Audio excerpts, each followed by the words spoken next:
Tutto pronto nella Marca per l'arrivo della tappa numero 14 del Giro d'Italia che attraverserà gran parte della provincia. Limitazioni ai percorsi, non solo l'emozione ma anche i ripetuti appelli delle istituzioni agli appassionati: rispettate le regole, evitare assembramenti. Tornano a crescere le classi in quarantena nella Marca con due importanti focolai in due scuole superiori di Treviso. Il direttore Benazzi: scarso rispetto delle regole prima e dopo la scuola. Intanto sono arrivate le dosi attese di Moderna, ma per un errore umano sono stati inviati 200 sms sbagliati a chi aspettava il richiamo. Nuove chiamate per correggere lo sbaglio. Vertenza sulla valutazione dei titoli. Asco Holding condannata a liquidare 2 milioni di euro di azioni più gli interessi ai 9 comuni trevigiani che avevano intentato causa, in totale 11 milioni. Caccia al pirata della strada che ieri pomeriggio a Castelfranco avrebbe urtato un ciclista facendolo cadere rovinosamente a terra. L'uomo, 72 anni, è ricoverato all'ospedale di Treviso. Attestato del comune di Treviso ai vigili del fuoco, in particolare al pompiere che il 24 aprile scorso salvò dalle fiamme in casa una donna disabile e i suoi genitori. L'emozione dell'incontro a Crocetta del Montello per presentare il suo nuovo vino. Bruno Vespa ha scattato una fotografia alla politica veneta e non solo, cominciando dal rapporto Zaia-Salvini. Bentrovati, buonasera telespettatrici, telespettatori di Antenna 3. Ci siamo, domani è il giorno del Giro nella Marca trevigiana per la tappa numero 14 della Carovana Rosa. Protagonista quindi la provincia di Treviso tra emozioni e limitazioni. Passa un po' troppo veloce anche, sono sempre dei cose, è un'emozione che scappa via, insomma, ecco, però il vederlo è sempre una grande bella ricorrenza. Un'emozione vissuta sempre di corsa, ma pur sempre un'emozione quella del Giro che per la tappa numero 14 la cittadella Zoncolan attraverserà la pedemontana della Marca. A Castelfranco Veneto la carovana è attesa per le 11.50 lungo la Postumia e la provinciale 667, che saranno chiuse al traffico a partire dalle 10. Sempre una bella soddisfazione per Castelfranco, siamo contenti, sì. Specialmente i giovani, gli sportivi. Da Castelfranco a Montebelluna il passo è breve. Qui su ordinanza comunale sono state chiuse le elementari, mentre per le superiori si incentiva la DAD. Blindato il centro dove forze dell'ordine e volontari saranno impegnati a garantire le misure anti-Covid. Una lunga scia rosa che poi colorerà il Montello. A Venegazzu il benvenuto degli alpini con una rotatoria a tema. Lo stesso municipio di Volpago tirato a lucido. Diverse le limitazioni, ma prevale l'entusiasmo. E anche le scuole, anche i ragazzi, che domani fra l'altro sono chiuse proprio perché in corrispondenza del Giro, diciamo, ci taglia in due il paese e quindi con l'uscita, ma tutti stanno rispondendo molto bene, anche le attività produttive, visto, stanno tutti addobbando il territorio. Sarà festa, seppur a prova di Covid. Chiediamo che mantengano il distanziamento, però capiamo che se domani sarà una bella giornata, come speriamo, sarà un'occasione per tutti per essere finalmente fuori in occasione di un evento importante, una manifestazione di questo tipo. Appello condiviso anche dagli amministratori del territorio come Aspresiano. Spero che i tifosi accorrano numerosi, ricordandosi però di rispettare le misure di sicurezza e il distanziamento dovuto a questo periodo particolare. Lo spettacolo sarà comunque garantito da Arcade a Ponte della Priula, Susegana, Conegliano, Orsago, fino a quando il Giro sbarcherà in terra friulana direzione Zoncolan. Occhi puntati sul campione di casa, il coneglianese Andrea Vendrame, vincitore della tappa di giovedì, la Sena Bagno di Romagna. Un Giro che sa di normalità anche per operatori economici e cittadini. Pronti per il Giro, sì, pronti. Un po' emozionati. Sul fronte del Covid invece tornano a crescere le classi in quarantena nella Marca trevigiana con due importanti focolai in due scuole superiori di Treviso. Intanto sono arrivate le attese dosi di Moderna, ma per errore sono stati inviati 200 sms sbagliati a chi aspettava il richiamo. 79 scuole con alunni positivi e 2 cluster importanti all'Istituto Fermi, con 7 classi contagiate, e in un'altra scuola superiore trevigiana con 6 classi nelle quali gli alunni si sono infettati. Ormai i cluster, anche se per fortuna controllati, grazie alle scuole sentinella, grazie a tutto, li abbiamo soprattutto nelle scuole, che sono ovviamente assembramenti, lo stare insieme senza mascherina o durante la ricreazione o appena finita la scuola. Per fortuna siamo riusciti riusciti a isolare, non abbiamo chiuso le scuole, quindi la situazione è sotto controllo. Intanto le vaccinazioni procedono spedite, anche se non mancano nelle ultime ore i problemi legati alla mancata fornitura di dosi Moderna. Ora i vaccini sono arrivati, ma alle persone in attesa sono stati spediti 200 SMS sbagliati. Abbiamo avuto difficoltà con Moderna, come stiamo avendo difficoltà oggi, avendo fatto saltare 2 sedute, 4.000 persone con Moderna, di ricollocare le persone perché Moderna è arrivata, e mi scuso anche con le persone perché i nostri del CED che hanno mandato via i messaggi hanno fatto un po' di confusione, hanno mandato via 200 messaggi sbagliando l'orario, quindi creando veramente confusione tra le persone. L'ULSS sta ora chiamando tutte le persone interessate per correggere l'errore. Quando mandiamo via i messaggini purtroppo è un errore umano, può succedere perché è saltata ovviamente la programmazione che non dipendeva ovviamente da noi ma dall'arrivo di Moderna. Da riprogrammare anche le sedute saltate domattina per la chiusura dei centri vaccinali di Godega e Riese per il passaggio del Giro d'Italia. Gli interessati saranno ricontattati. Non necessariamente domani, perché una parte domani, che però è già stata chiamata nel pomeriggio, e gli altri durante la settimana. Intanto il Veneto e quindi anche la Marca proseguono la loro corsa verso la zona bianca a partire dal 7 giugno. Anche i dati di oggi lo confermano. Il punto del governatore Zaia oggi a Marghera, che ha lanciato la proposta esenzione del ticket sanitario per sempre per curare i postumi del Covid. Io penso che chi ha postumi di Covid deve avere l'esenzione ticket per sempre, ve lo dico sinceramente. Esenzioni a vita per le cure sanitarie ai pazienti guariti da forme gravi di Covid. Anche il Veneto darà applicazione all'esenzione voluta dal Ministero della Salute, con le dichiarazioni del ministro Speranza dell'8 maggio scorso per pazienti affetti da quello che viene chiamato long Covid, che dovranno per questo fare esami e visite specialistiche. Per il presidente Luca Zaia l'esenzione dovrebbe essere mantenuta a vita. Cioè noi abbiamo pazienti che sono usciti non più deambulanti, in carrozzina, perché il Covid è bastardo, cioè non è che ti fa venire la tosse e passa tutto come qualcuno vuol far credere. Nel giorno in cui il governo conferma la soglia di rischio basso per tutta Italia, che dunque rimane in zona gialla, è tempo di pensare a far ripartire la macchina sanitaria. Il numero delle terapie intensive non Covid non è mai stato così alto, 321 contro una media di 250. Si è tornati ad operare dunque e a gestire la sanità in Veneto come prima del Covid. Parallelamente i numeri della campagna vaccinale sono confortanti, con percentuali di adesione altissime. Dopo il record degli over 80, anche tra i settantenni adesione alta, 84,7%, mentre 81,1% per i sessantenni. Ci stiamo avviando ai 2,5 milioni di dosi, che probabilmente accadrà domani, tra domani e massimo dopodomani. 44,9 positivi su 100.000 abitanti sono i dati di oggi che confermano che il Veneto è da zona bianca.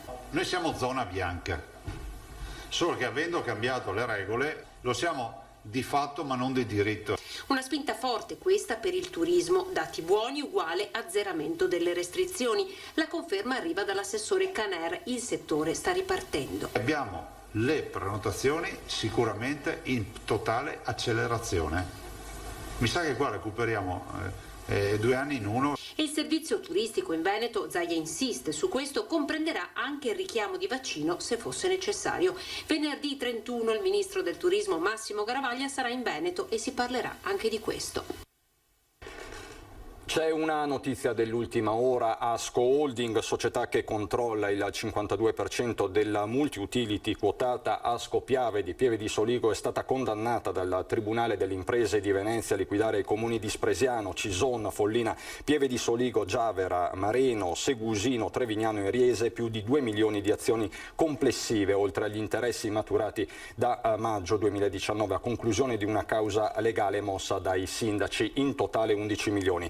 La sentenza giunge al termine di una complessa vicenda iniziata nel luglio del 2018, quando Asco Holding, di cui i ricorrenti sono soci, propose all'Assemblea una profonda modifica dello statuto sociale alla quale non tutta la base sociale però aderì. Applicando il diritto di recesso, perciò, la decina di comuni che diedero un voto contrario chiesero la liquidazione delle loro partecipazioni, pur rimanendo all'interno con quote minime, sia in denaro sia con formule miste di denaro e azioni della quotata. L'avvertenza nacque su una diversa valutazione dei titoli, che per Asco Holding avrebbero avuto un valore di 3,75 euro, mentre per i ricorrenti dovevano collocarsi fra i 4 e i 4,2 euro, importo da convertirsi in un numero equivalente di azioni Asco Piave. Questa posizione è stata alla fine sostanzialmente riconosciuta dalla magistratura civile lagunare. Grandi opere, scatta il conto alla rovescia per la Pedemontana Veneta. Un veneto su 5 vive a 20 minuti da uno dei caselli aperti o progettati della strada Pedemontana Veneta. A 10 minuti da questi caselli sono attive 35.000 imprese che danno lavoro a quasi 160.000 persone, la metà delle quali operano nel manifatturiero. Il PIL generato nell'area su cui insiste la Pedemontana è di 34 miliardi di euro. Con queste cifre viene naturale comprendere perché le imprese del Veneto abbiano già iniziato il conto alla rovescia, che porterà il 28 di maggio all'apertura del tratto fra Bassano del Grappa e Montebelluna. A sottolineare le ricadute di questo importante passaggio sono i vertici di Confartigianato. Finalmente siamo qui a presentare un'opera fondamentale per quanto riguarda la parte economica di tutta la nostra provincia, e di una provincia molto importante, soprattutto perché dà un collegamento viario che riguarda la provincia di Vicenza e la provincia di Treviso. È un'opera che dà grande opportunità di crescita di tutta l'economia, non solo locale ma anche un'economia europea. L'apertura del tratto fra Bassano e Montebelluna si innesta sulle tratte già operative ed è un successo tanto per la regione quanto per il territorio. Sicuramente è un successo della regione, ma è un successo per l'economia di tutto il Veneto. E lo ribadisco perché le nostre aziende sono sempre state molto competitive fino al cancello, ma poi erano molto penalizzati da quello che erano le arterie stradali. Questo ci dà la possibilità di fare un salto in avanti. La Pedemontana, argomento del libro bianco dato alle stampe proprio da Confartigianato, non servirà solo a far correre le merci, ma sarà un cambio radicale di prospettiva per un'area di grande importanza nello scacchiere veneto. Le nostre imprese hanno bisogno di viaggiare, come uso dire, nel senso che hanno bisogno di una infrastruttura che possa permettere di svilupparsi, di far crescere le proprie aziende, le proprie famiglie, perché la viabilità serve anche a questo. Quindi merci, società, famiglia. Questo è un tratto importantissimo. La cronaca, paura ieri sera a Salgareda, ai confini con Cessalto, per lo schianto fra due auto che ha visto coinvolto anche una bimba di appena 2 anni. È successo poco dopo le 22. Le vetture si sono scontrate frontalmente, in una viaggiavano una 31enne di Chiarano e la Filoletta, nell'altro un 50enne. Proprio la sua auto, per la violenza dell'impatto, si è ribaltata. Assieme ai soccorritori del SUEM sono arrivati in pochi minuti anche un mezzo di vigili del fuoco, una pattuglia della polizia stradale. I vigili hanno dovuto estrarre l'uomo dall'auto. Fortunatamente per tutti, compresa la bimba, si è trattato di ferite di media entità. E a Castelfranco Veneto è caccia a un pirata della strada. Caccia al presunto pirata della strada che ieri pomeriggio avrebbe causato l'incidente nel quale è rimasto gravemente ferito un ciclista di 72 anni. L'uomo è stato visto a terra in via Piave a Castelfranco a fianco della bici da corsa sulla quale stava pedalando in direzione Treville. I primi ad arrivare sul posto sono stati gli agenti della polizia locale, ai quali l'uomo è riuscito a dire, prima di perdere conoscenza: è stata un'auto, mi ha colpito da dietro. Subito è scattato l'allarme, il 72enne è stato soccorso dai sanitari del 118 e trasportato con l'elicottero all'ospedale di Treviso. È quindi scattata la caccia al pirata. La polizia locale conduce le indagini e sta passando al vaglio tutti gli elementi che possano in qualche modo confermare la versione del 72enne fornita in quelle poche parole prima di svenire. La zona dove è avvenuto l'incidente purtroppo non è sorvegliata dalle telecamere e non ci sono testimoni. Non è escluso che la vettura abbia urtato il ciclista magari con lo specchietto retrovisore e che il conducente non si sia reso conto della rovinatura vertiginosa caduta dell'uomo. Le indagini proseguono a ritmo serrato anche attraverso l'analisi delle telecamere di videosorveglianza private. Il 72enne è ricoverato all'ospedale di Treviso. Fortunatamente le sue condizioni nelle ultime ore sono migliorate. Ha riportato varie lesioni, ma non è in pericolo di vita. Sul Montello ora, dove si alza la tensione fra Regione e Comune attorno alla realizzazione del bacino di laminazione di Ciano, c'è infatti un ricorso del Comune per bloccare l'opera. Abbiamo sempre cercato il dialogo, dice invece l'assessore regionale Bottacin.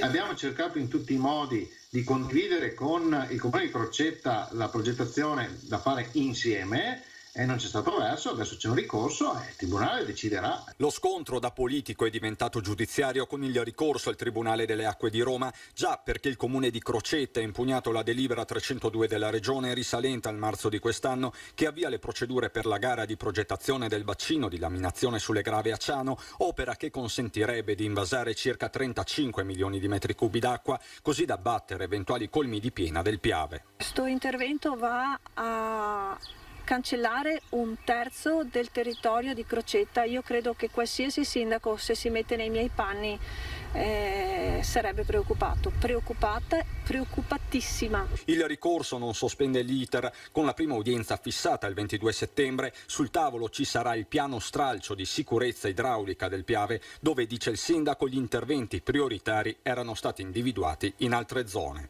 Prevedeva una serie di interventi non strutturali, quindi di manutenzione dell'alveo, della foce, eccetera, e poi delle casse di laminazione, e la prima di queste non era a Ciano, era nel Basso Piave. Ripetiamolo, quindi dov'era? Era a Ponte di Piave.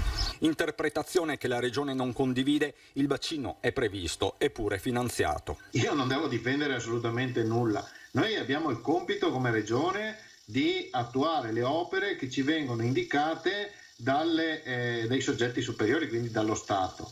Lo Stato ci ha finanziato la progettazione di quest'opera nel 2016. Più in generale Bottacin difende l'opera di salvaguardia dei bacini di laminazione, oltre 1 miliardo di opere dal 2010 a oggi. Di certo sulle Grave sarà una lunga estate.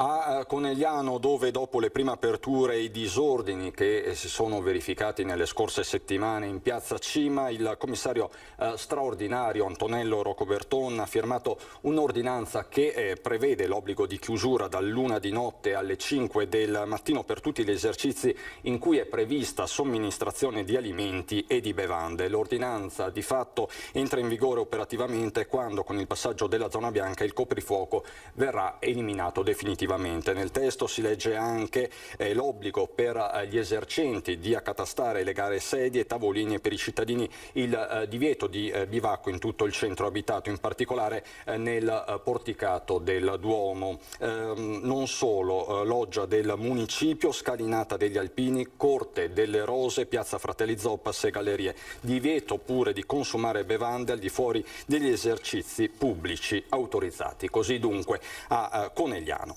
A Treviso invece questa mattina è stato consegnato un attestato di ringraziamento ai vigili del fuoco per l'incendio della palazzina di via Pennacchi, l'avevamo raccontato, dove furono salvate delle vite.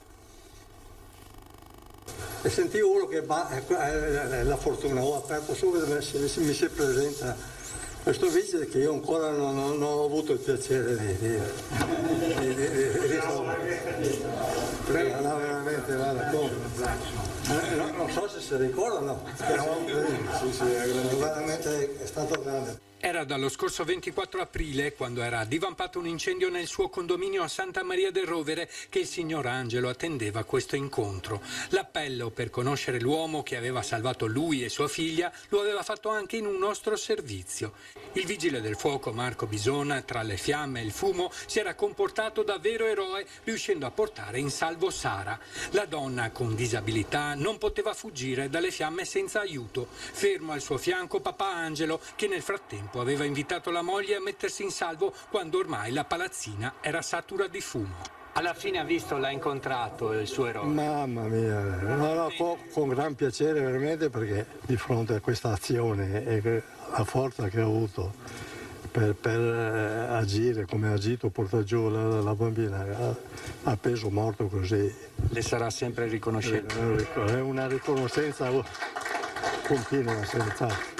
Questa mattina il sindaco di Treviso Mario Conte ha fatto consegnare dalle mani del padre di Sara una pergamena di ringraziamento ai vigili del fuoco del comando provinciale di Treviso in segno di riconoscenza. Cosa ricorda di quei momenti? Mi ricordo la ragazza distesa sul suo letto e mi ricordo che siamo stati veramente bravi e veloci a portare giù tutti quanti gli occupanti, perché oltre a loro c'erano altri che avevano necessità di uscire al più presto, per cui siamo stati bravi e veloci. Insomma. Soddisfatto? Altro che soddisfatto, sì. Questo attestato per voi che significato ha? È un'ulteriore dimostrazione, diciamo, della vicinanza della popolazione e comunque, diciamo, della gente ai vigili del fuoco. E noi ci vediamo fra pochissimo.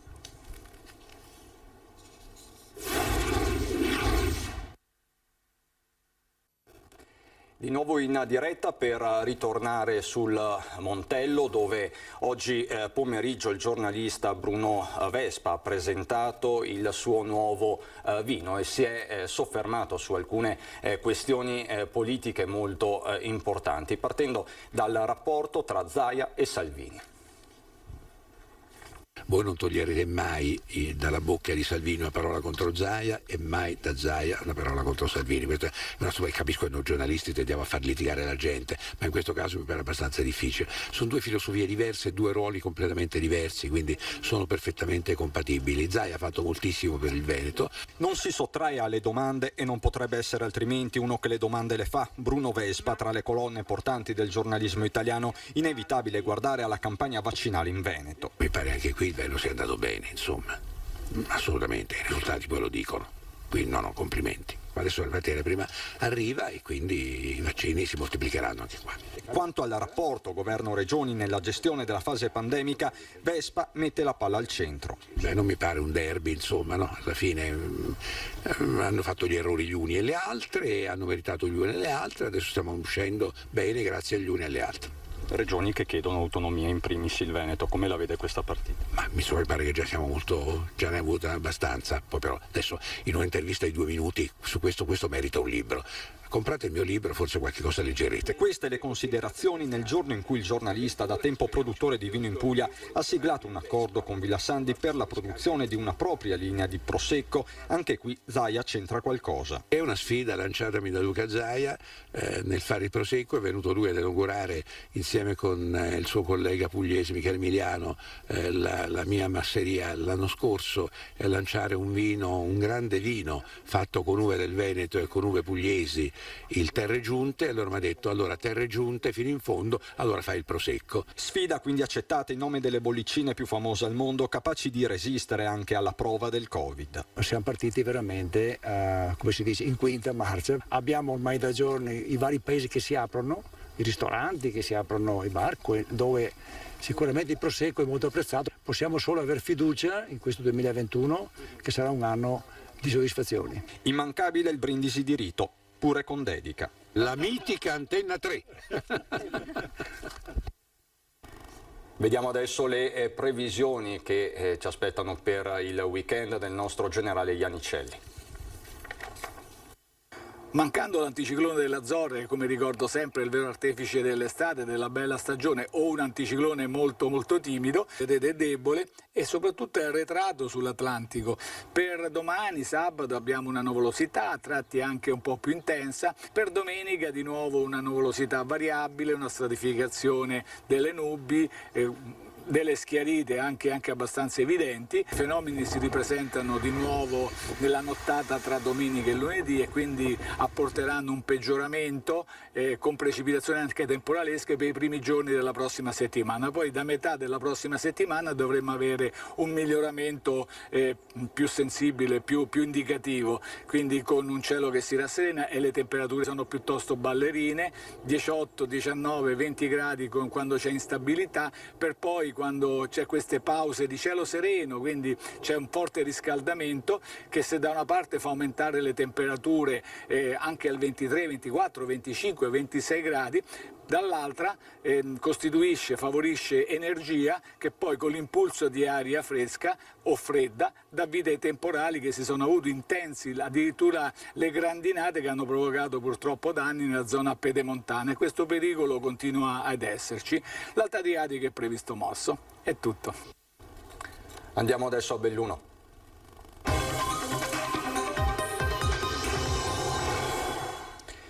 Nel bellunese, dove resta tesissima l'avvertenza sul futuro dello stabilimento Ideal Standard di Trichiana, la proprietà ha risposto picche alle richieste di incontro dei sindacati.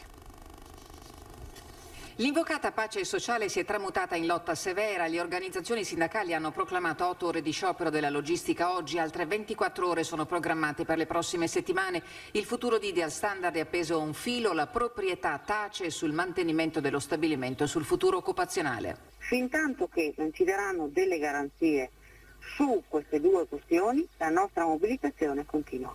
Lunedì flash mob a Cortina, sede dell'arrivo della tappa del Giro d'Italia. Sarà quella l'occasione per indicare la responsabilità della chiusura dello stabilimento in capo ai fondi di investimento CVC e Anchorage. È intollerabile che un fondo come CVC decida di investire nella Serie A e non decida di investire nel futuro produttivo di uno stabilimento che può ancora produrre valore. Fuori dallo stabilimento prosegue il presidio dei lavoratori aperto martedì in attesa della presentazione del piano industriale mai illustrato alle parti sindacali. L'azienda continua a negare una chiusura dello stabilimento e continua a portare avanti tutte le fasi della dismissione al tempo stesso. Gli appelli alla politica finora non hanno dato l'esito sperato. Noi non possiamo perdere la nostra vocazione manifatturiera. La vocazione manifatturiera della provincia di Belluno è una delle questioni che deve essere portata all'attenzione anche della politica. Parliamo adesso di un progetto davvero particolare. Pecore, alpagotte e pecore di Lamon insieme per il futuro della montagna. Un convegno online per parlare di pecore bellunesi in virtù del progetto Sheep All Chain. Dal centro fieristico di Longarone attraverso il centro consorzi di Sedico, e che si è rivolto a quegli allevatori e associazioni beneficiari delle azioni svolte nel corso dei 2 anni di studio. Il progetto ha cercato proprio di lavorare sul tema della variabilità genetica, proprio per aiutare gli allevatori a conservare questa variabilità nel lungo periodo, che è un elemento imprescindibile per la garanzia della sopravvivenza della razza. L'obiettivo generale è la valorizzazione degli allevamenti di queste pecore da carne, Alpagotta e Lamon, che oggi contano la prima su 3.000 soggetti e una quarantina di allevatori, la seconda su appena 200 e una quindicina di ovini, con il concreto rischio di estinzione. La nostra sfida qual è stata? Quella di cercare di rendere sostenibili questi allevamenti per chi lo sta facendo proprio come allevatore, quindi come imprenditore agricolo, e per cercare di attrarre sempre di più giovani che vogliano, diciamo, sperimentarsi nell'allevamento di queste razze. Una importante novità sarà l'app che consentirà una migliore gestione dei greggi, favorendo anche la tracciabilità del prodotto, elemento fondamentale per garantire il corretto valore aggiunto della filiera delle 2 razze ovine autoctone, nell'ottica di arrivare alla definizione di un vero e proprio distretto del biologico.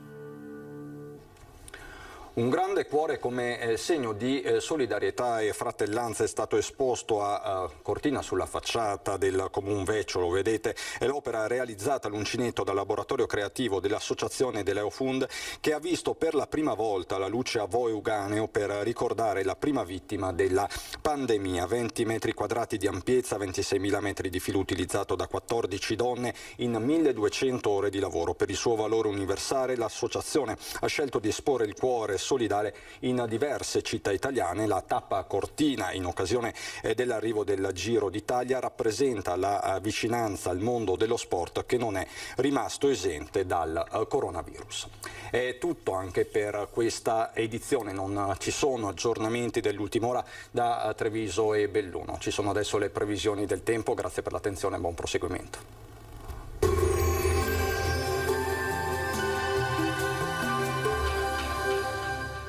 Cooperativa Agricola Volpago. Da noi trovi la carne fresca di prima qualità, genuina e salutare per il tuo benessere. Ci trovi a Volpago del Montello, Pieve del Grappa e Tre Baseleghe. Benvenuti al meteo. Una perturbazione atlantica attraversa il nostro territorio. Avremo un weekend che localmente sarà alquanto variabile. Vediamo insieme il dettaglio di sabato 22 maggio. Sul Veneto cielo molto nuvoloso ovunque, salvo parziali schiarite più probabili in pianura. Qualche fase di precipitazioni sarà possibile soprattutto a partire dalle ore centrali sulle zone montane, ma occasionali acquazzoni non si escludono anche sul resto della regione. Temperature in lieve aumento, minime tra 8 e 14 gradi, valori massimi compresi invece tra i 18 e i 24 gradi all'incirca. Ci spostiamo ora sul Friuli Venezia Giulia, anche qui rovesci dappertutto, soprattutto al mattino. In serata invece sarà possibile qualche pausa più asciutta. Temperature minime tra 9 e 12 gradi, massime comprese invece tra i 21 e i 23 gradi. Infine uno sguardo alla situazione del Trentino Alto Adige, dove il tempo risulterà spiccatamente instabile con temporali piuttosto diffusi. Temperature minime intorno agli 8-9 gradi, massime sui 21-22 gradi all'incirca. Dal meteo di Antenna 3 per ora è tutto, grazie per l'attenzione e arrivederci.